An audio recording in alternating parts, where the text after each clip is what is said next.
Yeah. Besides the clean sheet, you can't ask for much more, and we'll see if Buffalo can continue that in the second half. The first goal, for clarification, by the Blitzers was credited as an own goal. After a Bednarski cross, it was headed in by O'Callahan. And the second goal, Anthony Rosano gets credit.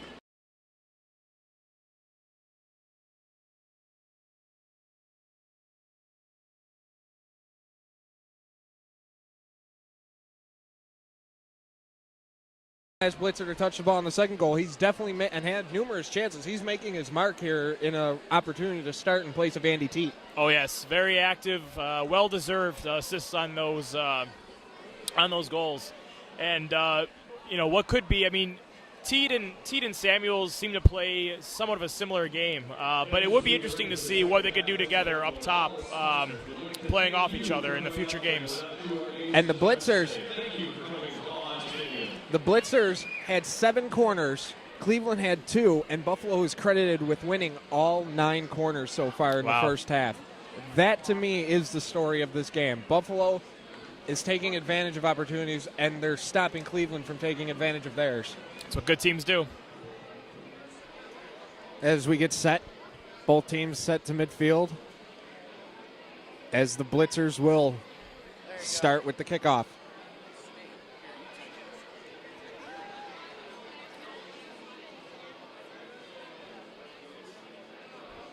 As the Blitzers will now be going from right to left on your screen, wearing their all blue with the gold trim. AFC Cleveland wearing their all white with the light blue trim. And kickoff underway. Mort looks for Bednarski, but it's taken away there by AFC Cleveland. Cleared out. It will be Cleveland possession on the throw-in. It's TJ Welsh. Throws in, cleared out by Sikic. Beck.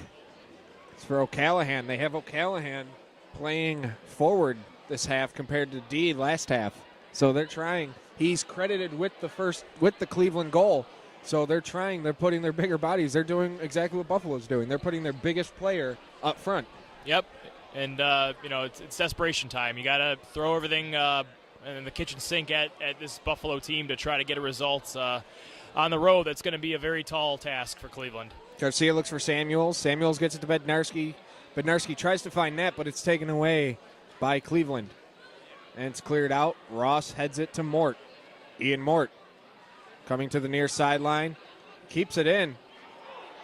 Handball. As he just catches it. I think that's allowed, right? TJ Welsh just catches it. That reminds me of a few years ago. I was playing, and a kid, every time the ball would come near him, instead of heading it or anything, he'd impulse, because he was a volleyball player, he'd just spike it on impulse. And Ross sends it in. Truzano, and Yabro comes up, and it's going to be a goal kick, as apparently no member of Cleveland was able to hit it, as Yabro came out to try and punch it, but he missed. And luckily for him, there was no blitzer there to take advantage of the opportunity. Yeah, Yabro was berating his defense on the second Buffalo goal, but kind of a risky decision there. Yabro kicks it to midfield. Walter ends up heading it in for Buffalo. Samuels puts pressure on, can't get it. Minnick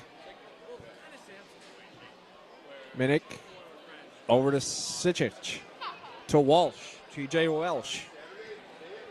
Looking for Beck on the run, but it's taken away by the Blitzers. Ross. Nice composed turn there.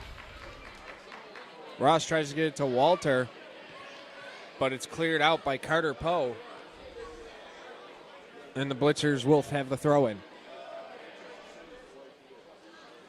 Now, if you're Coach Murphy, what was the message you gave to your team at halftime? To put the pressure on and get an insurance goal, or try and play it safe and just get out with a win? Even with Cleveland's struggles, it's never a good idea to sit on a lead.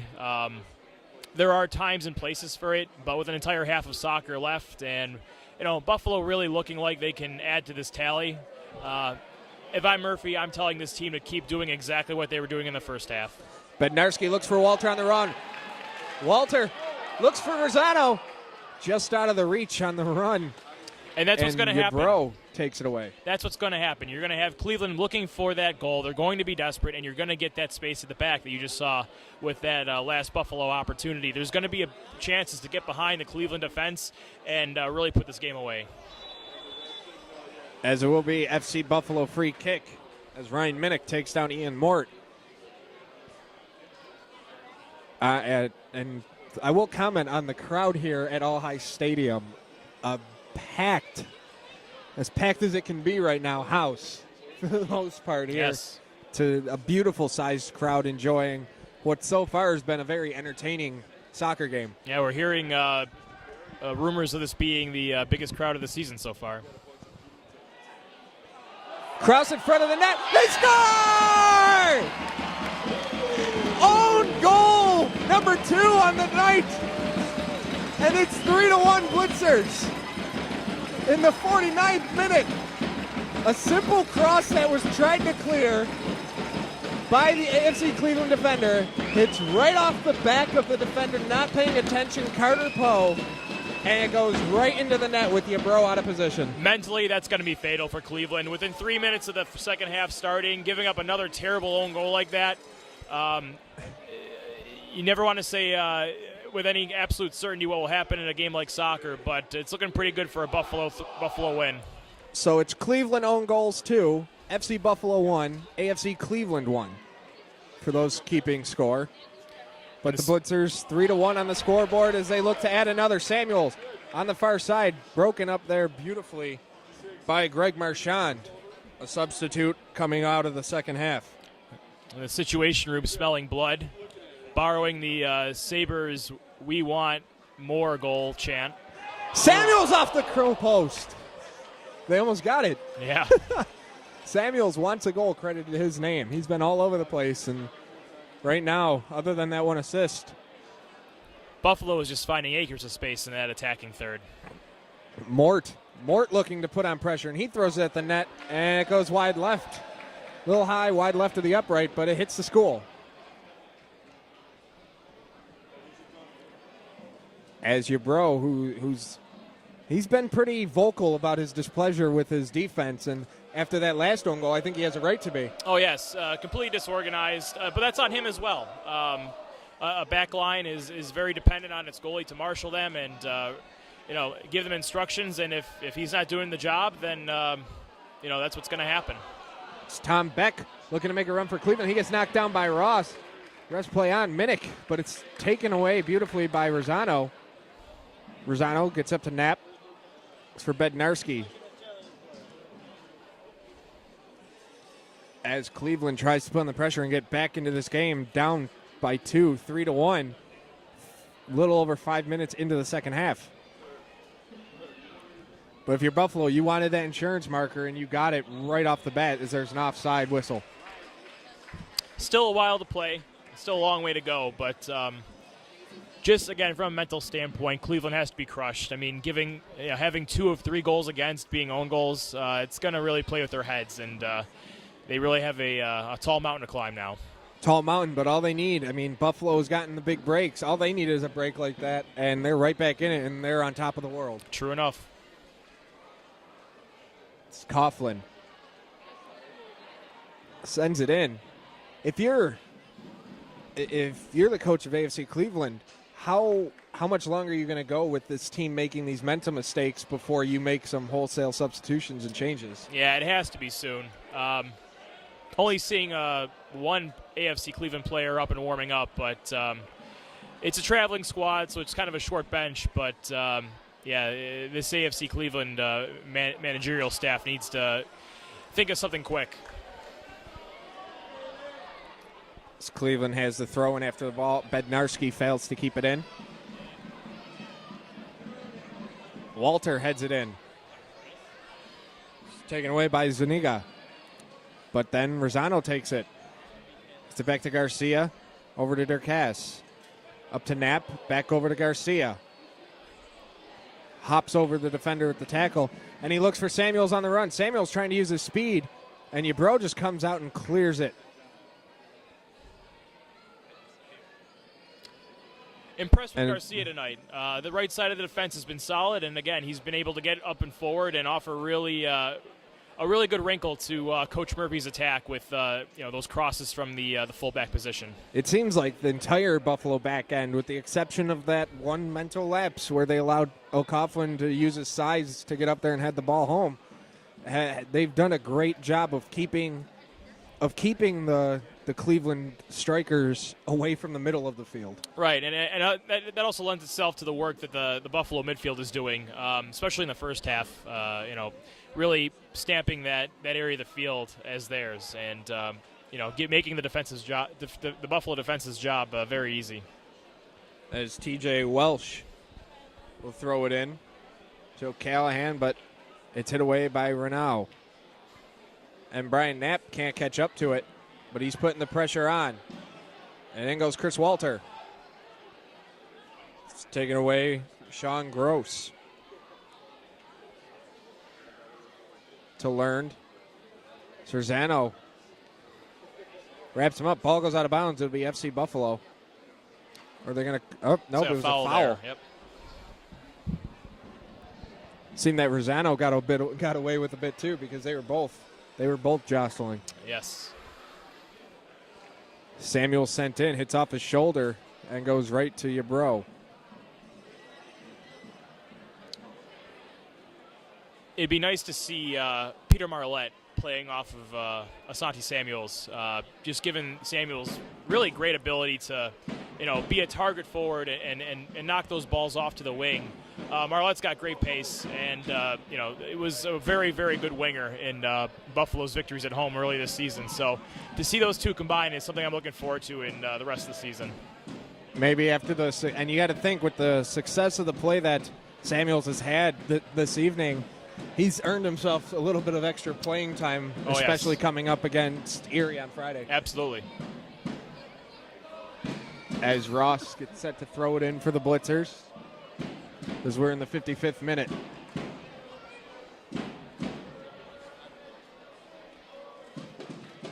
Ross throws it deep to midfield, but it's headed in by Welsh.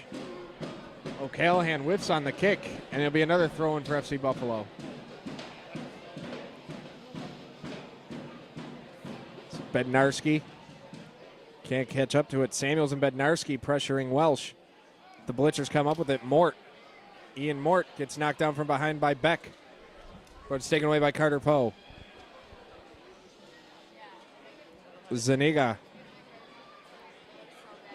Back to Poe. Poe looks for Beck, but he's offsides by 1.5 miles. Very much so, yes.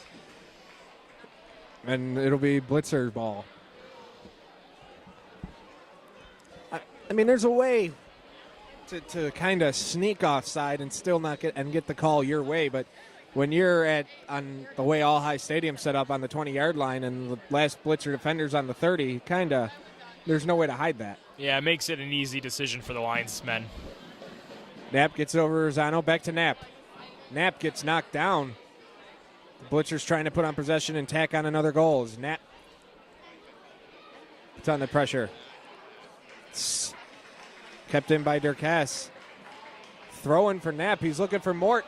Mort gets bumped off the ball in the penalty box. Referee allows it to play on. Yabro tries to clear it, but Ross gets it to Walter. Back to Ross. Tries to clear it in, but it's kicked away by Welsh. Welsh heads it in. Looks for O'Callahan. And Renaud with the little showmanship.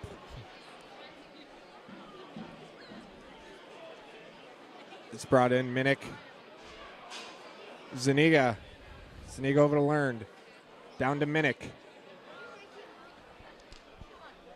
Looking for the cross to Beck, the header. Just wide of the net. Beautiful opportunity for Cleveland right there. And Beck, he got all of it. It just went a little wide. Right. And I think looking across the field, it might have been Garcia overcommitting on that challenge and giving Cleveland the opportunity to put that cross in and have that very good opportunity. Rare misstep by the veteran. So we have goal kick for Callahan, who hasn't had to face much in tonight's game, but when he has, he's been up to task. Bednarski heads it, but it's taken back by Cleveland. Minnick looks for Carter Poe.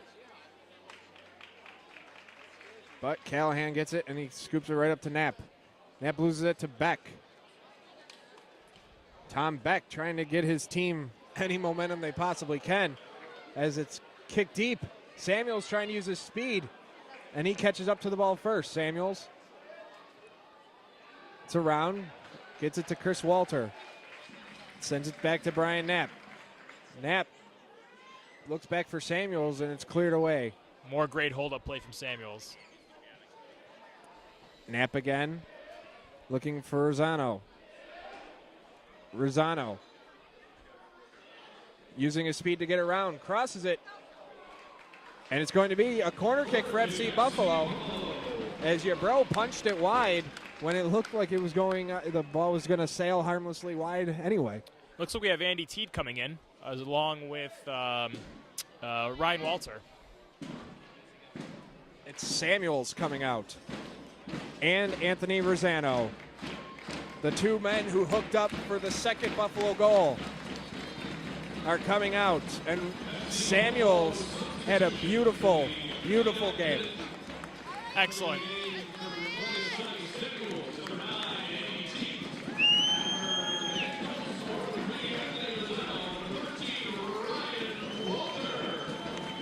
And unfortunately, we won't be able to get to see the Twin Towers strategy of Teet and Samuels up top together, but it looks like we can dream one day. We can dream. We can dream.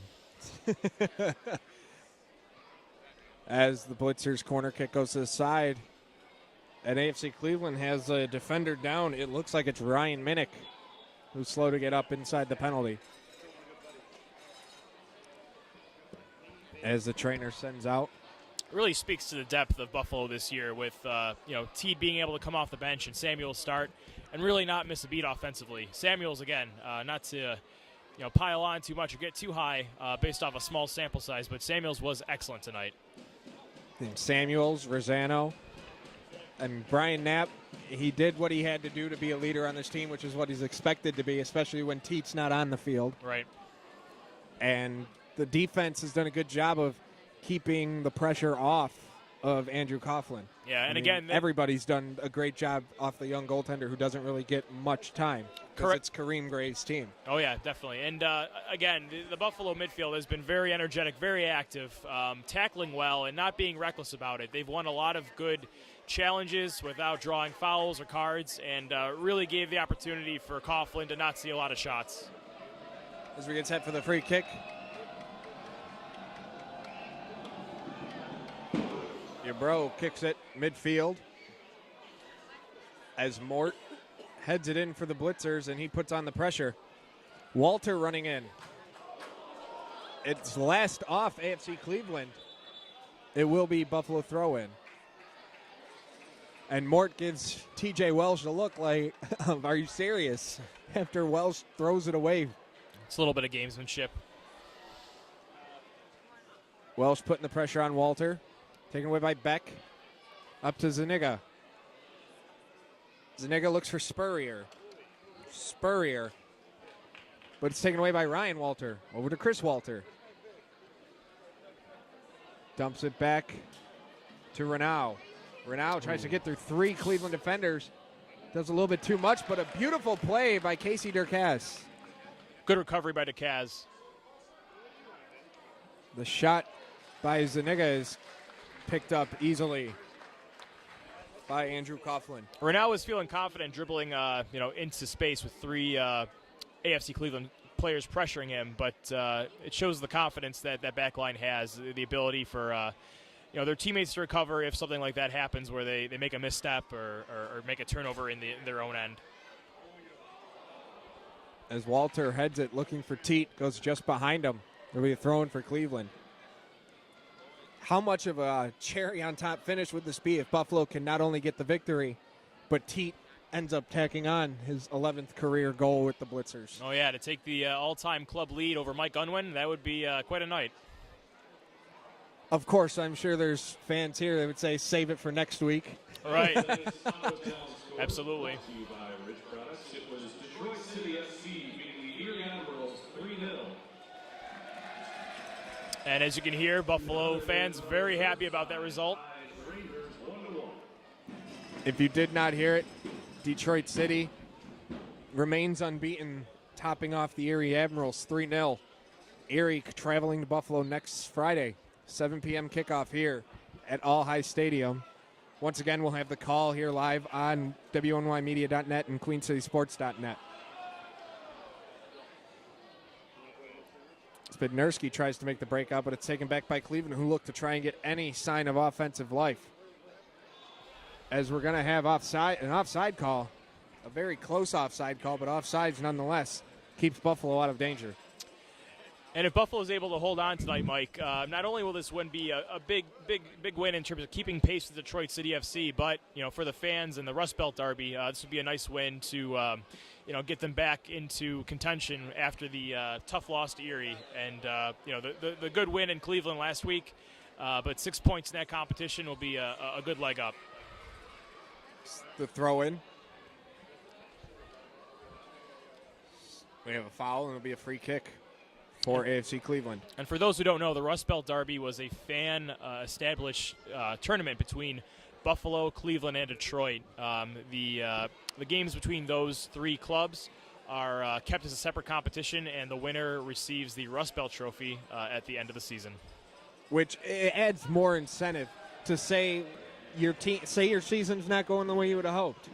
You still have something to play for. Exactly. If it's not going to be for a league championship. It gives the fans more purpose too. Absolutely. And if they ever needed more purpose to be rowdy. And it's a good opportunity to kind of build that culture and that history that you might not always get in the NPSL, given that teams may come and go, but it seems that Buffalo, Cleveland, and Detroit are very good bedrock of clubs with really good fan bases in the Great Lakes division. Definitely. Beautiful play by Chris Walter. Back to Ross, to Ryan Walter. Knapp gets taken down. Walter with the slide tackle. To Ian Mort. Mort brings it in, leaves it for Andy Teat, who tries to get it back to Mort but can't, as Thomas Beck clears it out. To Spurrier. To Welsh. TJ Welsh pressured by Ian Mort. Mort with the beautiful kick. Walter tries to slide tackle, can't get up to it. Spurrier pressured there by Bobby Ross. And it's taken away by Brian Knapp. Knapp looks for Walter. Walter on the left side. Holds, looks for the cross. It's back to Ian Mort, who's got Beck coming on hard. To Knapp. Knapp gets tackled by Son Sikic, who started the own goal barrage for AFC Cleveland that tied the game up. That's a term you never want to hear as a coach, own goal barrage. Spurrier tries to get the ball rolling for Cleveland. I might even make that my MLS fantasy team name next season. Own goal barrage? Yeah, absolutely. You're welcome. As Bednarski set to throw it in for the Blitzers as we hit the 67th minute. Or it'll be Brian Knapp throwing it in. Might as well have your best talent do what he's good at. Yep.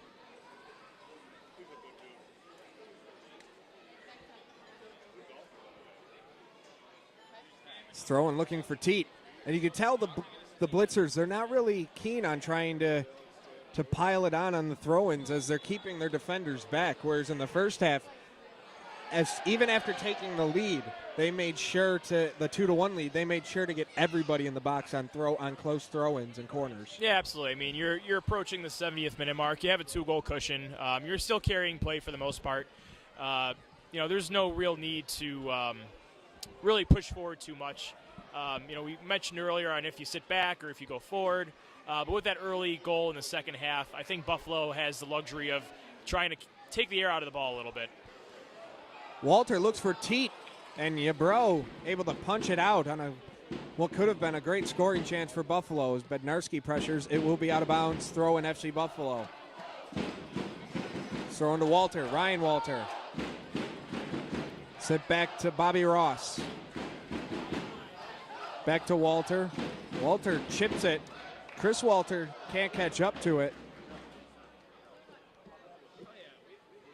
The throw-in. And it's kicked out of bounds by Spurrier, and Cleveland, I mean, just look at the body language of number 16, Preston Spurrier, and it just shows the mentality of this Cleveland team right now. It's just the little things like that. When you're in a rut, you can't just connect a simple pass. You can't do simple combination play, and it's really not a good sign if you're looking to try and get back in this game. Just the slump shoulders and the shrugs. It's something that Cleveland's going to have to correct. If not tonight, then definitely in the rest of the season. As Welsh tries to clear it in, but Walter blocks it. As we have a substitution, Entering the game for FC Buffalo, Richie Wilson. Richie Wilson. For number 21, Andrew Bednarski. Bednarski comes out, who set up the first own goal by Cleveland. And Richie Wilson coming in for his first action. Wilson's another Jamaican native and another FC Buffalo veteran who really offers a lot of great speed on the wing. So he'll be brought in to really run at Cleveland's tired defenders and try to increase this deficit. Spurrier pressured by Wilson and Walter and Mort. Spurrier knocked away by Bobby Ross. Throw in AFC Cleveland. As we have another substitution. Number 4, Taylor Fletcher, is going to come in AFC Cleveland substitution number for 4, TJ Welsh. Fletcher. For number 24, Brad Ruhock. Oh, Brad Ruhock.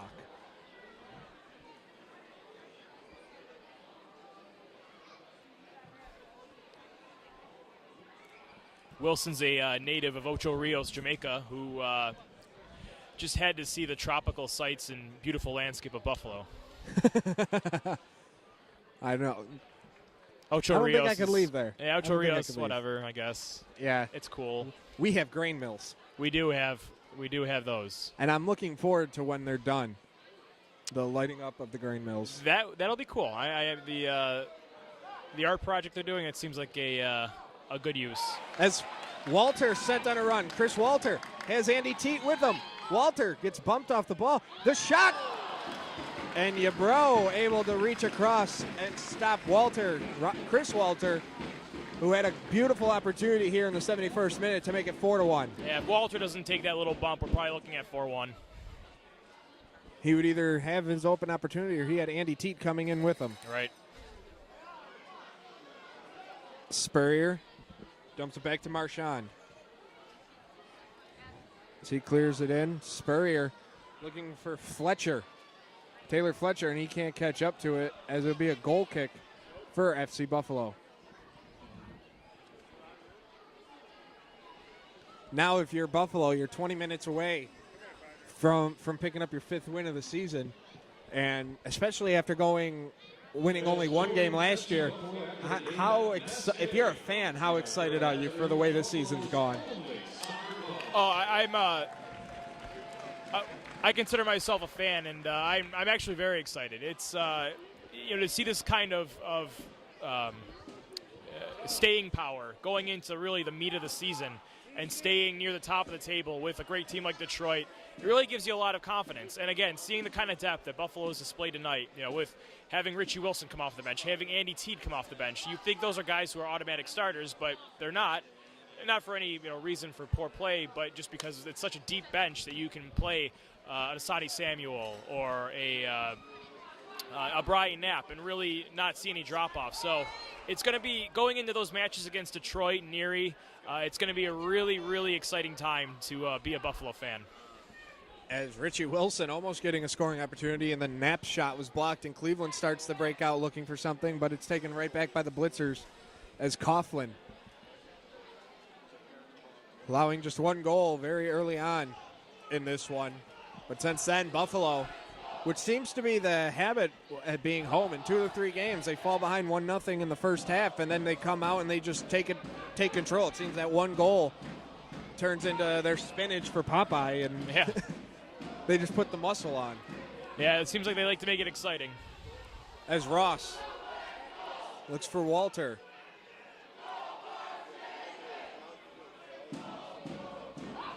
And Cleveland looking for a play. O'Callahan has Cleveland's only goal. But Casey Durkaz with the slide tackle, but it seems like he's cramping up. Again, That's another exactly great what it tackle. is. Another great tackle. We'll see if he gets up from this. But again, all night, midfield, defense, all of the Buffalo tackles have been very well timed, and most of the time they're winning that ball. And Casey Durkaz, he's been kind of beaten up. The second time he's been down Right. this game. In the first half he was down, and this time he's down. And Peter Marlette comes in for Chris Walter. Yep. As the Blitzers start their substitute, taking out most of their starters. Entering the game for FC Buffalo, number 17, Peter Marlett. Number 28, Chris Walter. As he's the third substitution of the second half for FC Buffalo. Now you're wondering when the next one will be. My guess is a lot more reserve players will be put in come the 80th minute as they get down to the swan songs of this game.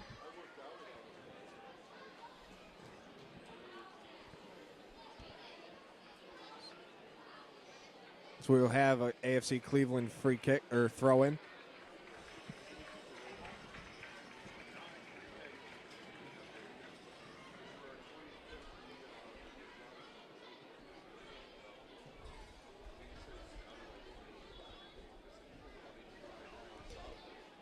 Into the front. O'Callahan tries to get it, and Coughlin jumps up and takes it away from Fletcher, who is lurking about. So we're in the 75th minute here. Robert E. Rich, All High Stadium. Mike Straw, Russ Andolino here on the call on WNYmedia.net. 3-1 Buffalo. 2 own goals by Cleveland, and then a goal in a scrum by Anthony Rosano. Give the Blitzers a 2-goal lead here midway through the second half. I think it's important to note about Andrew Coughlin as well is while he is young and relatively inexperienced compared to Kareem Gray, he does come highly recommended from Syracuse University, where he, if I'm not mistaken, starts for them.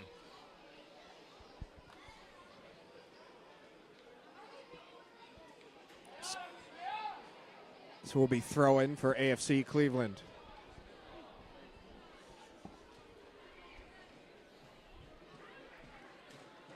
In front, O'Callahan again hovering around the net, but it's cleared away by the Blitzers as Richie Wilson sits to Durkaz. And it's brought up by the Blitzers, but they can't catch up to it. It's Brian Knapp.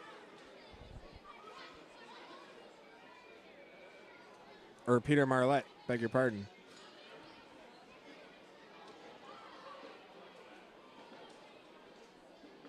Beck looking to put pressure on for Cleveland. Tries to get it to O'Callahan, but Renaud clears it harmlessly away. Teat getting the jersey pulled. Officials allow to play on. Marlette can't get it back up to Teat. The match is Friday when they take on the Erie Admirals at 7 p.m. As the crowd boos the announcement of Friday's game against the Erie Admirals. They're not booing that there's a game, they're booing Erie. And they'll be giving out cowbells. I'm sure I that'll still have be, mine from last season. yes. I have 3 of them. Make it a tradition. As Cleveland, Spurrier with the header goes wide right of the net. It'll be a goal kick for FC Buffalo.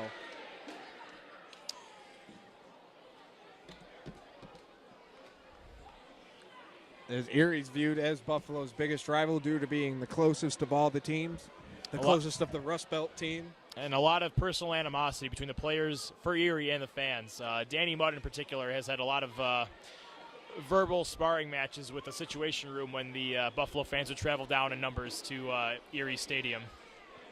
Teat, last year alone, I remember him taunting and giving the middle finger to the Situation Room. Yeah, he's a lovely human being. Because of the taunting towards him. He gave the middle finger, and he pointed to the scoreboard and then walked off. You stay classy, Erie.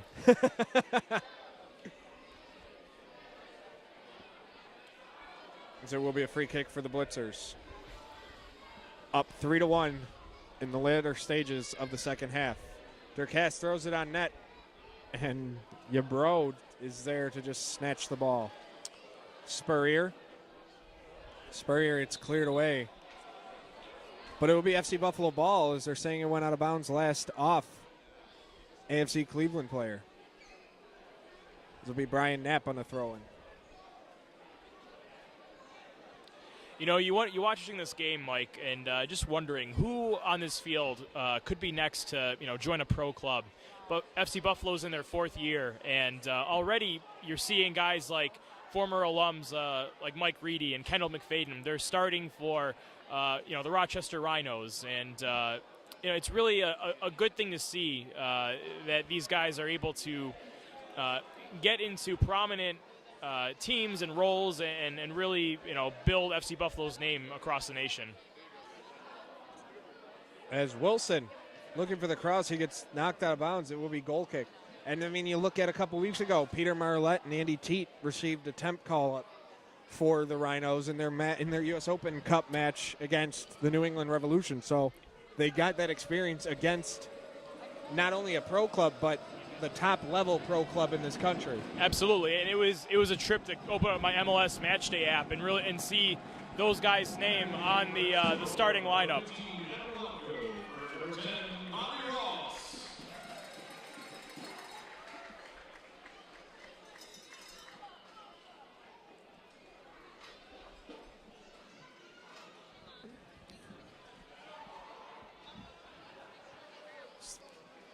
As Adam Locko just checked in for Bobby Ross, the fourth substitution of the half. As Teat zip back to Walter. Over to Locko. Locko oversteps the ball but manages to get it back to Walter, who gets it back to Renault. And he kicks it back to Coughlin. It's the Blitzers as we hit the final 10 minutes of this one. Buffalo up 3-1. In that 5-1 loss to New England Revolution, the Rochester Rhinos started 4 players who had ties to FC Buffalo. Pretty incredible. And you got to think it helps the recruiting process for FC Buffalo when they look for new players. Absolutely. They see, players played for this organization. They've gone on to play in the pro level. Teat! Oh! A beautiful opportunity for Andy Teat. But the Cleveland defender comes across and denies Teat of history.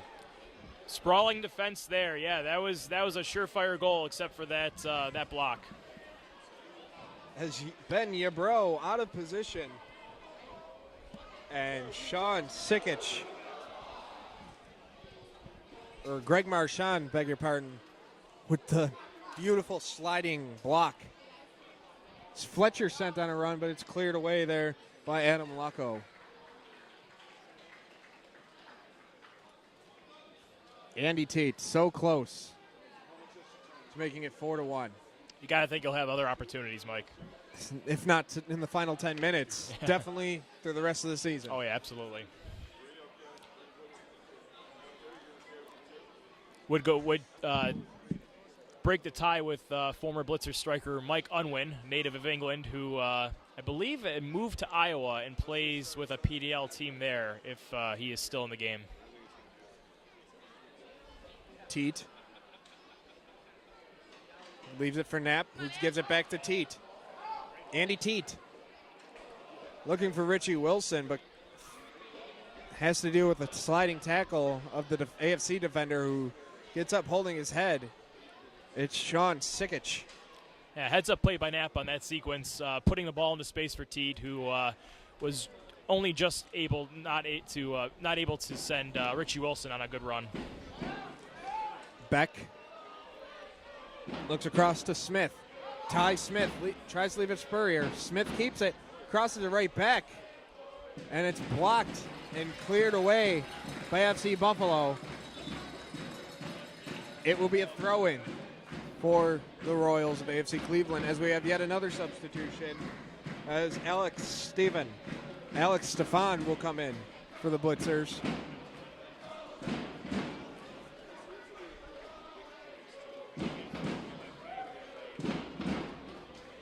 for Alex Stefan in for Ian Mort. And Mort had one heck of a game in his own right.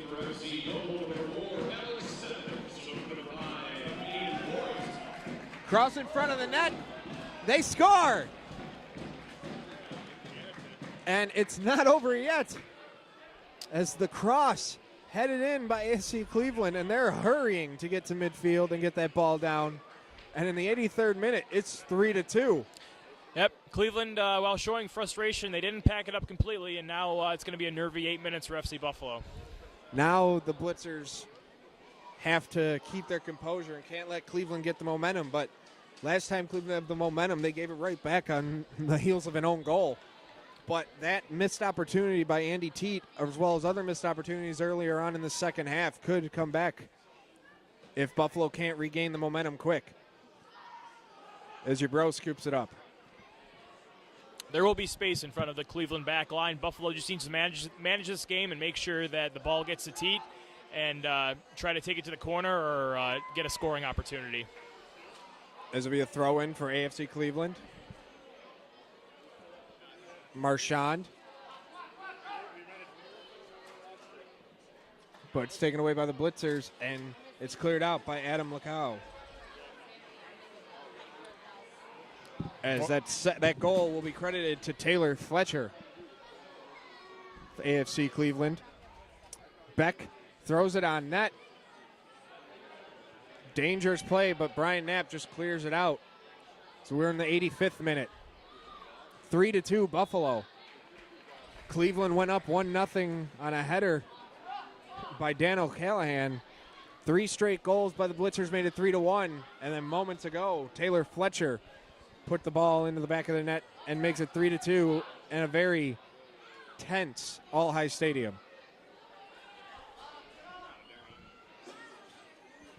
As the scoreboard really doesn't indicate how one-sided this game really has been. Yes, Cleveland's been opportunistic, if nothing else. Fletcher with the cross, and it's headed away by Jake Renau, who almost caught a bad angle and put it right into his own net. But it'll be FC Buffalo throw-in as Brian Knapp will throw it in. 703 to 703. Thank you for coming out tonight. An announced crowd of 703. It would be, they're going to call it a goal kick, but it could have been easily ruled as a corner. But 703 fans here at All High Stadium, the largest crowd of the season for the Blitzers. That's great. And, it's about 200 more than they get on average. And you're really seeing the game grow in Buffalo. You've got the legacy of the Bedlington Cup a few years ago, where we had over 3,000, almost 4,000 people, I believe, at All High for that great night. But it's great to see that kind of progress here. Marlette looking for Wilson. Tries to send it, and it's blocked. It seemed Marlette hesitated a bit too long there. Walter tries to pressure, but it's brought in. O'Callahan looking for Cleveland. To Beck. Beck tries the cross to Fletcher, and it's headed away. But thrown right on net. And it's over the top, out. It will be a goal kick for FC Buffalo's. Cleveland's really, they've gotten new life after that goal by Taylor Fletcher. A lot of the attacks coming down FC Buffalo's left side. You're seeing guys like Garcia and Richie Wilson not really involved in the game as much, and I think that's giving Cleveland some opportunities and some life late here. As Coughlin gets set for the goal kick. We're in the 87th minute. As he sends it to the sideline, but Teat can't catch up to it to keep it in. The throw in by Marchand gets it to Sinich. Sinich looks for Spurrier, but it's head back in by Walter to Wilson. Richie Wilson looks for Teat. Teat looks for Brian Knapp. Knapp on the run. And Yabro comes out. Challenges to make the save. But they're going to call it they're going to say it went off Knapp before it went out of bounds, and they're going to call it a goal kick. Richie Wilson gets on the ball, and you see a dangerous opportunity already. Smart veteran play to hold the play up just a tad, just to get numbers forward, take a couple more seconds off the clock, and you saw almost a fourth goal for FC Buffalo there. It's the Blitzers defense keeping the ball out of their end. Marlette, the nifty move to get around Spurrier. Looks for Knapp, who didn't expect it to get by. He slowed down, but then once he realized it got by, he tried to sprint, but there was no chance of him catching up to the ball. Yeah, too much pace on that.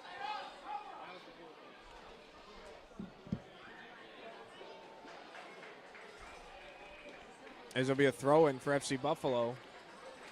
Adam Lacau.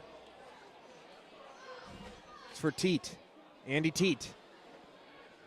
Just keep it in. He gets pushed by Sean Sikic. And they're going to say it was Cleveland. It's going to be Cleveland ball after a push. The refs allowing it to play on. And Teat clearly not happy with the lack of a call.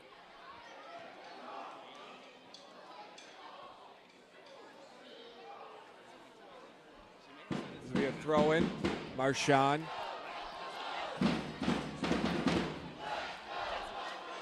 Another throw-in for AFC Cleveland, Marchand.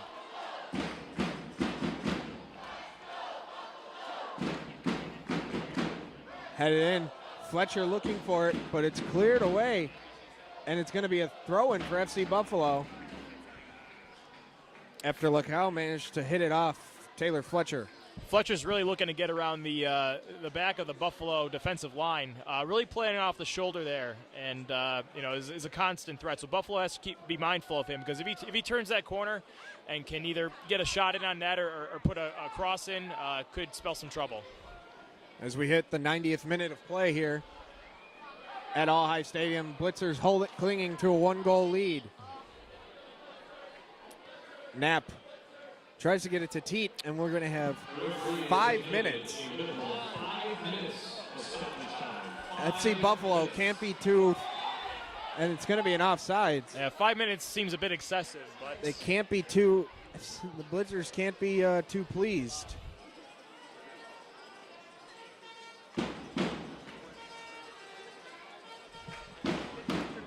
I think the trumpeter just showed up.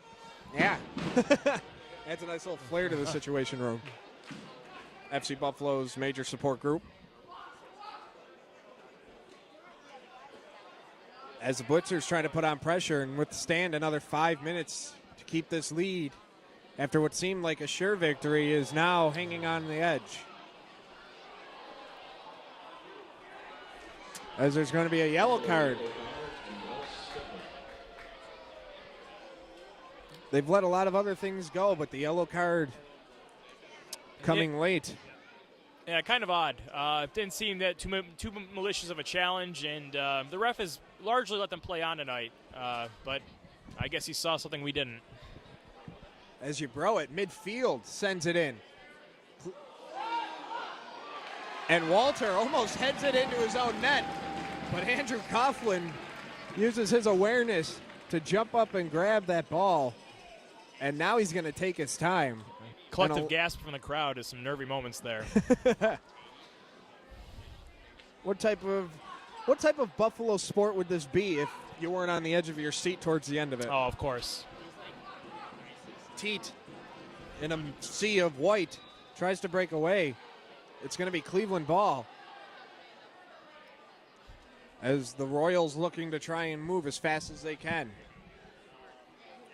As we are in stoppage time. O'Callahan, the shot off the crossbar. Beck the header. They score! No goal. They're going to say he pushed off. And the Blitzers get another lucky break. Wow. And Cleveland is beside themselves. Every player on the bench with their hands over their head.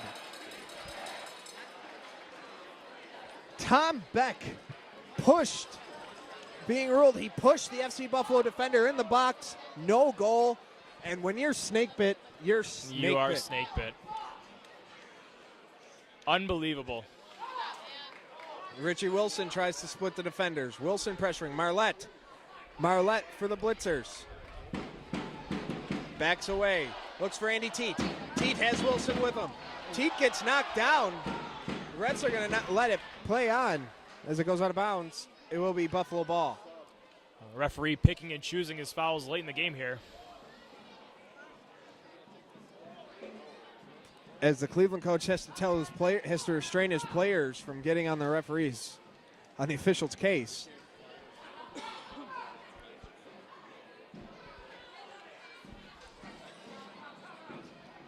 As it's cleared in. But the Blitzers send it right back into Cleveland territory. Richie Wilson doing his best to kill the remaining clock. It's it over to Stefan. And he sends it in as Yabro. As it's getting close to the final whistle. Marchand. Cleveland thought they had this game tied up moments ago, but a foul call negated a goal by Thomas Beck. As Knapp gets it over to Stefan. To Wilson. Back to Knapp. To Teat. Sending Knapp on a run. Brian Knapp can't catch up to it, and it's cleared away by Sean Gross. Will be FC Buffalo possessions. Knapp will surely take his time on this throw-in. Buffalo just needs to take this to the corner and kill this game off. And Cleveland, 2 own goals, a negated goal in stoppage time that would have tied it. And if Cleveland had better luck, you're looking at an entirely different result. Absolutely. Wilson. Wilson looking for the opportunity. The shot goes wide left. As Yabro realizing time is of the essence. And he's looking to try and get one last opportunity for his team. As they Buffalo leads 3-2. Spurrier pressured there by Knapp. It's cleared out, and that will do it.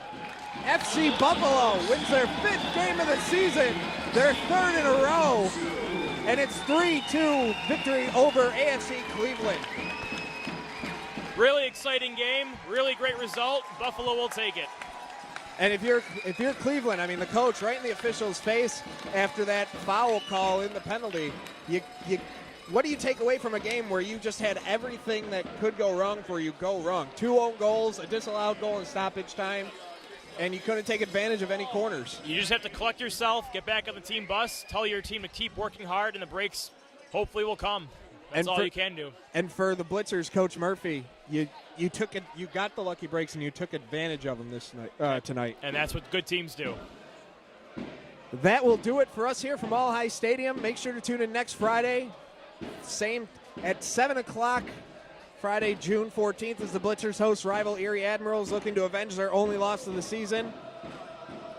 For Russ and Alina, Mike Straw signing out from Buffalo's All High Stadium at the site of Bennett High School.